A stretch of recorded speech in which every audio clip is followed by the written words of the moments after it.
trobar un llibre als lavabos de l'escola. I quin llibre? El mite de Sísif. De Camí. El coneix? I tant. M'agraden els existencialistes. Què és un existencialista? Jo he sigut aquest personatge.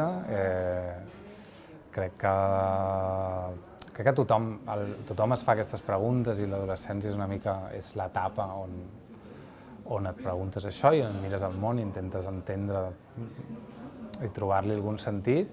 Em dic Lluna. Tu? Jean-François. Per què vols anar a París? Per conèixer Camus. Parles francès? No. I com penses parlar amb l'escriptor? Em vaig enamorar de la Lluna.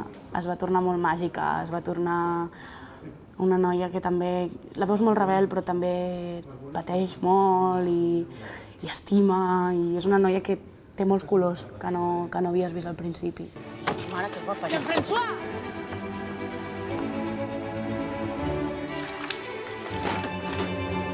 Merde, putain, Luna!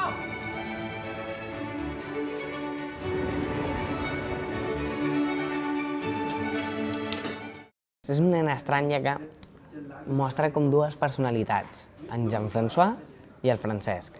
Francesc, un noi més reservat, més callat, més pensatiu, i el Francesc, el Jean-François, perdó, un noi més llançat, més atrevit, que s'atreveix més a fer les coses, però a vegades a l'últim moment diu, potser no. El meu nom, Francesc Rubió, amb accent a la O. Quin és?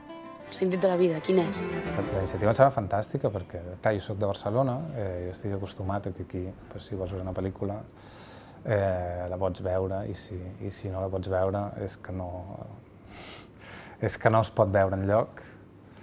Però hi ha molta gent que no ho té tan fàcil i el fet que les pel·lícules puguin arribar crec que és molt positiu, tant per la gent que pot accedir a aquestes pel·lícules com pels que fem pel·lícules que arribin a tothom.